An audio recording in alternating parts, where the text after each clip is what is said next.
안녕하십니까. YTN 시청자를 위한 옴부즈맨 프로그램 시청자의 눈입니다. 먼저 뉴스 진단 시간입니다. 이번 주에는 디지털 성범죄 방지 대책 관련 뉴스를 모니터했습니다. 강희원 시청자 평가원과 정치부 박광열 기자 나오셨습니다. 안녕하십니까? 네.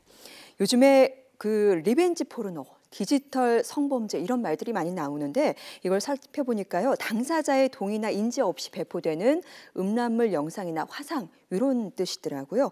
이게 날로 심각해지다 보니까 굉장히 관련 보도도 많이 나오고 있는 상황인데 평가원님은 관련 보도 어떻게 보셨습니까? 네, 지난달 26일 문재인 대통령 주재의 국무회의에서 디지털 성범죄 예방을 위한 범정부적 대책이 발표되었습니다.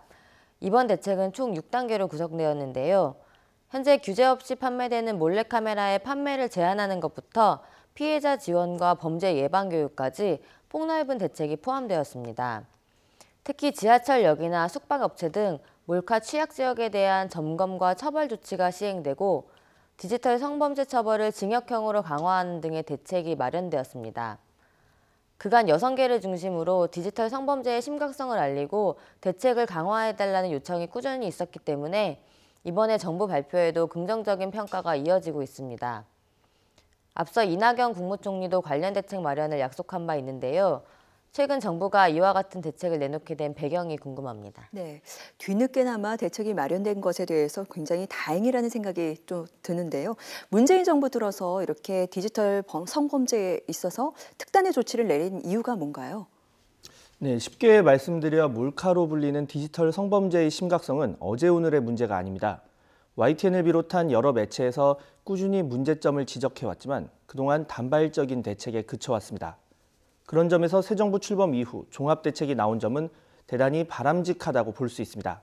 특히 문 대통령이 지난 8월 8일 직접 주재한 국무회의에서 몰래카메라 범죄에 대한 처벌 강화와 피해자 보호를 위한 특단의 조치가 필요하다고 제안했고 또 같은 달 29일 관계부처의 대책 마련을 거듭 지시하면서 범정부 차원의 대책 마련이 급물살을 타게 됐습니다. 디지털 성범죄와 관련한 기본적인 업무는 방송통신위원회 소관이지만 법무부와 행정안전부 등 다양한 부서가 관련이 있기 때문에 실무 추진은 총리실에서 맡게 되었습니다. 그래서 지난 14일 이낙연 국무총리가 주재한 국정현안점검 조정회의에서 부처별, 단계별 개선 방안에 대한 토의가 진행됐고 26일 국무회의에서 대책이 확정, 발표가 됐습니다.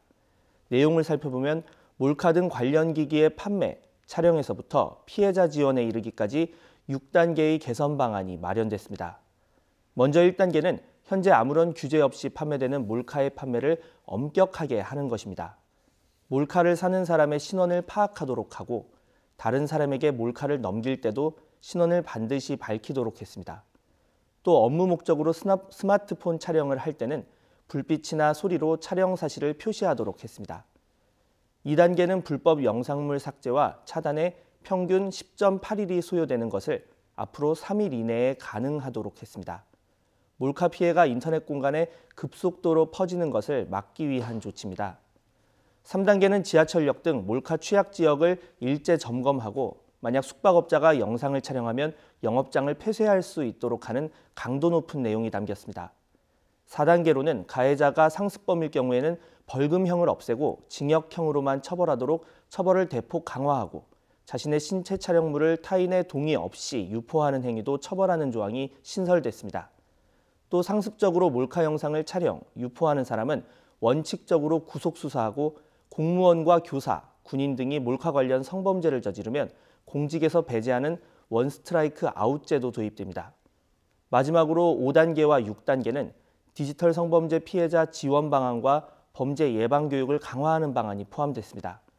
한마디로 설명을 드리면 몰카 범죄에 대해서는 무관용 원칙을 적용하겠다는 것이 정부의 기본 방침이라고 보시면 되겠습니다. 네, 디지털 성범죄 또 말씀을 해주셨지만 몰카 범죄에 있어서만큼은 유례없는 강경한 대책이 나온 셈인데요.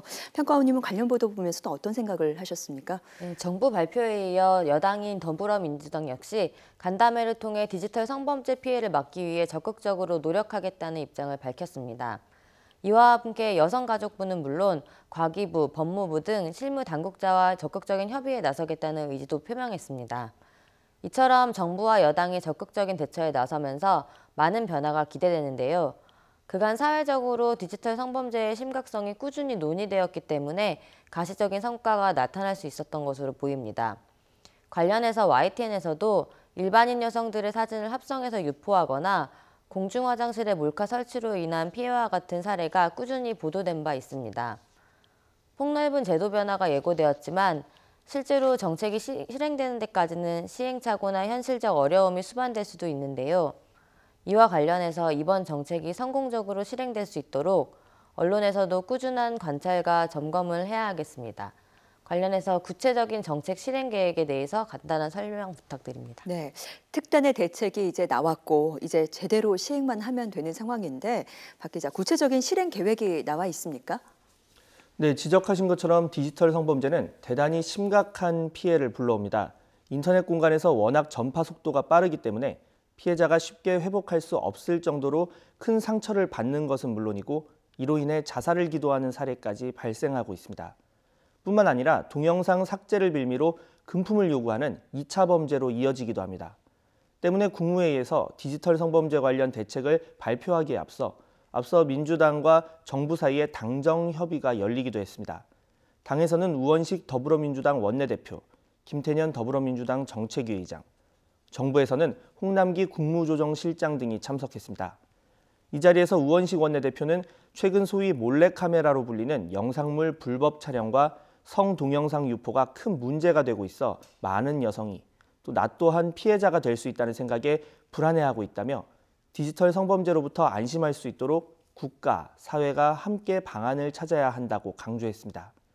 김태년 정책위의장은 흔히 몰래카메라라고 부르지만 예능에서 가져온 이 용어는 범죄 심각성에 비해 너무 가볍게 여겨지기 때문에 당정은 불법 촬영, 디지털 성범죄라는 용어를 사용한다고 설명하면서 불법 영상물은 한번 유포되면 순식간에 확산돼서 피해가 끔찍하다고 지적하기도 했습니다. 아무튼 몰카 범죄의 심각성에 대한 사회적 인식이 높아지면서 결국 정부의 종합 대책으로까지 이어졌는데요. 이제는 이런 대책이 잘 지켜지도록 감시하는 것은 언론의 역할이 대단히 크다고 볼 수 있습니다. 먼저 디지털 성범죄에 대한 피해와 경각심을 고취하는 방향으로 지속적인 보도를 하겠습니다. 오프라인상에서 성범죄에 대해서는 일반적으로 심각성을 느끼고 있지만 온라인을 기반으로 하는 디지털 성범죄에 대해서는 아직도 범죄를 저지르는 사람의 죄의식이 크지 않은 것이 사실입니다. 따라서 디지털 성범죄가 정말로 무서운 범죄라는 인식이 사회적으로 확산될 수 있도록 지속적인 보도를 하겠습니다. 두 번째는 보도 과정에서 피해자의 인권이 보호되도록 세심한 주의를 기울이겠습니다. 일반적으로 디지털 성범죄는 동영상 유포와 관련된 범죄이기 때문에 방송 뉴스로 다뤄지는 과정에서 뜻하지 않은 2차 피해가 발생할 수도 있습니다. 따라서 음성이나 영상 변조 등을 통해서 2차 피해가 발생하지 않도록 노력하고 또 자체적인 모니터링도 강화하겠습니다. 마지막으로 디지털 성범죄 관련 보도 과정에서 지나치게 흥미 위주로 흐르지 않도록 노력하겠습니다. 보도 내용 자체가 대중들의 원초적인 관심을 자극하는 경우가 많기 때문에 자칫 유사범죄나 호기심만 부추기는 경우가 없지 않습니다. 따라서 범죄의 심각성에 초점을 맞춰 보도에 더욱 신중을 기하도록 하겠습니다. 네, 이제 언론도 보도에 정말 신경을 써야 될 때가 되지 않았을까 하는 생각이 듭니다. 디지털 성범죄 방지 대책 관련 뉴스에 대해서 이야기를 나눠봤습니다. 강혜원 시청자 평가원과 정치부 박광열 기자였습니다. 두 분 말씀 감사합니다.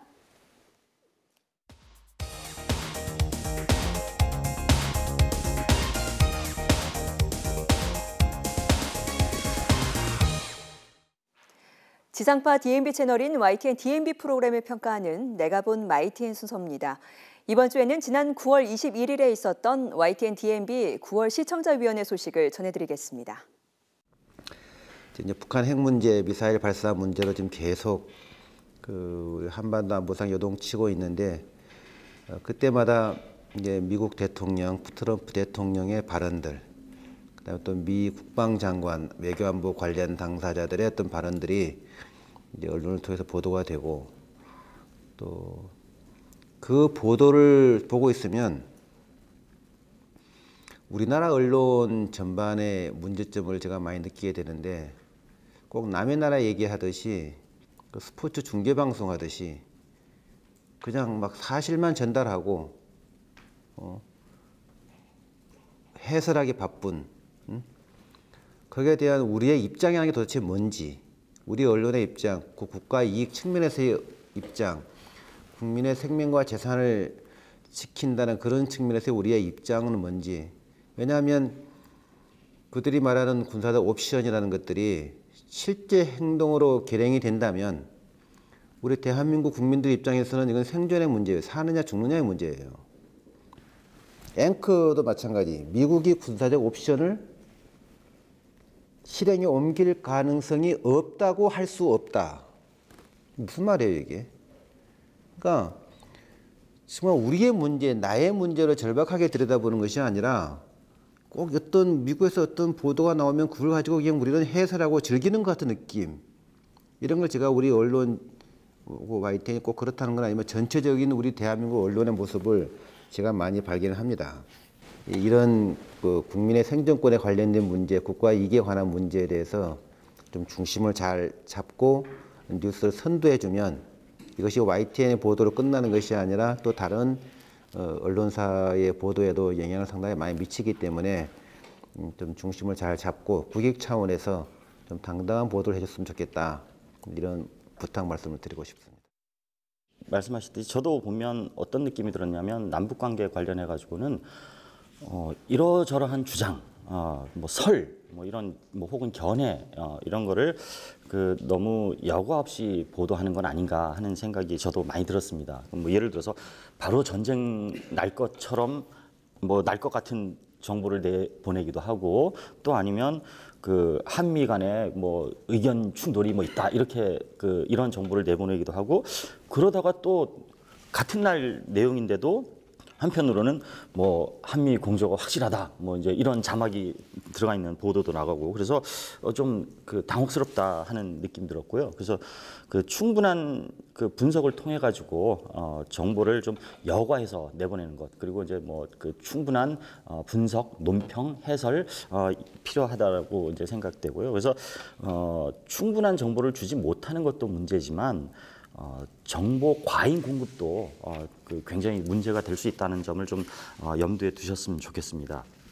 그리고 그다음에 이제 뭐 보도의 객관성이라든지 공정성이라든지 아니면 뭐 심층성이라든지 이런 문제와 관련해 가지고는 이제 다른 위원님들께서 많이 지적하실 거라고 생각을 해가지고 저는 오늘 어떤 얘기를 말씀드리고 싶냐면 구성에 대해서 한 말씀 드리고 싶어요. 뭐냐면 뉴스들이 막 뒤섞여 있다는 느낌이 들었습니다.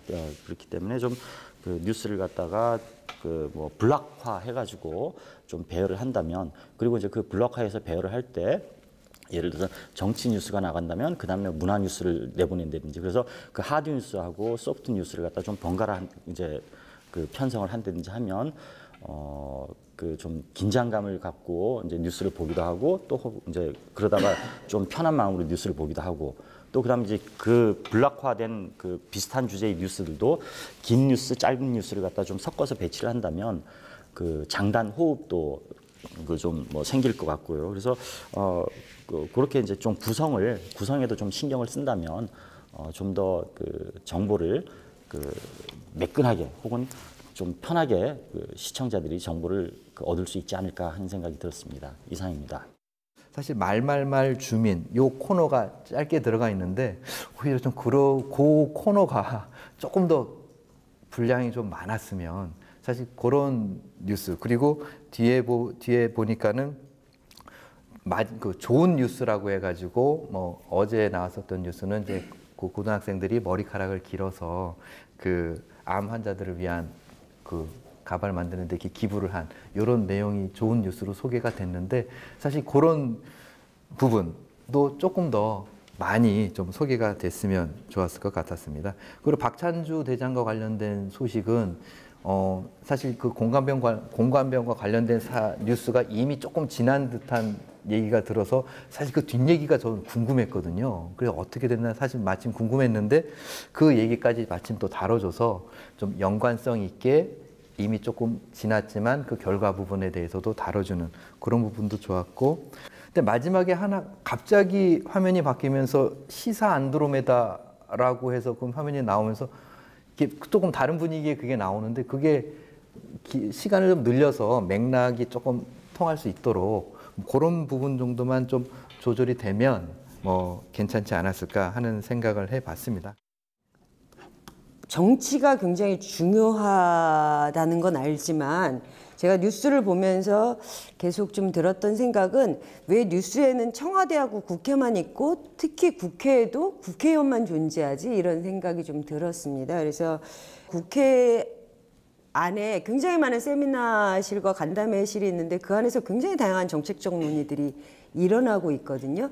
정치인의 말이나 행동 이런 것을 좀 가십으로 소비하지 말고 조금 더 다양한 사람들의 이런 관심, 정책적인 고민들 이런 걸 조금 더 다양하게 좀 다룰 수 있으면 어떨까, 그런 것이 오히려 좀 정치에 대한 신뢰를 얻을 수 있는 방법이 아닐까 그런 생각이 좀 들었습니다. 그래서 19일자 보도 같은 경우는 제가 느끼기에도 굉장히 좀 위험한 발언까지가 포함됐다 이런 생각이 좀 많이 들었습니다. 그리고 그 이제 보면 뭐 중러가 같이 무슨 훈련을 하고 있고 미일도 뭐 어떤 훈련하고 있고 그래서 굉장히 막 호전적인 상황이 되는 것 같은 그런 느낌을 주게 하는 방송이었는데요. 이런 아주 구체적인 얘기들 하는 게 과연 시청자들에게는 어떤 도움이 될까, 어떤 영향을 줄까, 이런 것에 대해서 조금 더 깊이 고민하면서 이런 이슈들을 다뤄야 되는 건 아닌가 그런 생각이 좀 들어서 말씀하신 것과 마찬가지로 좀 언론의 역할, YTN의 역할에 대해서 조금 더 깊은 고민이 있으셨으면 좋겠다 이런 제안을 드립니다. 언론 확보가 이제 요새는 온라인으로 이렇게 와요. 예전에 하드카피가 오더니. 언론 확보에 뭐 어떤 논문이 실렸냐면 제목이 가짜 뉴스예요. 논문 제목이. 그래서 제가 이 어떤 양반이 가짜 뉴스를 갖고 학술지 논문을 썼을까? 가짜 뉴스라는 게 있다면은 진짜 뉴스는 뭐냐?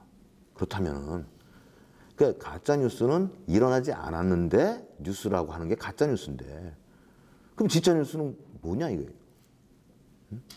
그렇듯이 앞에 한참 보도하시다가 이것저것 좋은 뉴스 해가지고 뭐 버스에서 누굴 도와주고 그럼 앞에 건 다 나쁜 뉴스예요. 뭐 따뜻한 인간의 왜 거기에 호준 인자 사람 인자 썼습니다. 따뜻한 사람의 감성을 이렇게 거기 홈페이지에 보면은 그럼 그걸 갖다가 그냥 따뜻한 인간의 뭐 순간순간 우리도 이런 인간애가 있다. 예. 뭐 이런 식으로 가야지. 거기 그걸 딱 계속 좋은 뉴스. 그다음에 말은 제가 봤을 때 옛날에 돌발 영상 같아요. 그럼 돌발 영상은 제대로 해라. 국회의원님들 또 뭐 좀 지도자님들라고 하는 메시지잖아요. 근데 말은 과연 무엇을 위해서 그걸 만든 그 세션이 필요한지라고 하는 생각을 좀 이렇게 다른 뉴스보다 상당히 좀 이렇게 포맷이나 이런 것들이 좀 다르고 차별화가 된 점은 상당히 높이 사는데.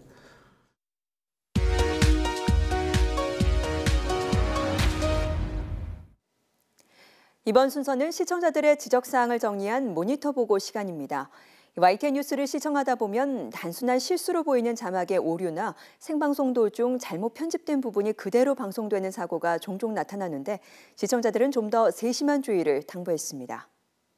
지난달 24일 선홍빛을 띠는 꽃 무릇이라는 화려한 꽃이 남도에서 예쁘게 피어 장관을 이루고 있다는 소식을 전하면서 꽃 무릉이라고 잘못 표기한 실수가 있었는데 약 2분여가 지난 뒤에 꽃 무릇으로 바로 수정해 맞게 방송했습니다. 또 26일 김영란법으로 알려진 청탁금지법을 개정하려는 움직임을 전달했는데 자막에서 앵커 설명과 맞지 않게 처음에는 5510으로 했다가 앵커가 앞서 있었던 자막 실수에 대해 친절히 설명하고 적절한 사과와 함께 다시 55로 바뀐 자막이 제시됐습니다. 그리고 27일 네트워크 뉴스 시간에 사전에 녹화된 부분이 방송되는 지방 분권 관련 대담 코너가 있었는데 녹화 중에 NG 장면으로 보이는 부분이 삭제되지 않은 상태로 방송되는 실수가 있었습니다. 대담이 끝나고 앵커가 사과하며 프로를 마쳤지만 이와 같은 방송사고는 뉴스의 완성도와 신뢰도를 떨어뜨린다는 시청자들의 지적이 있었습니다.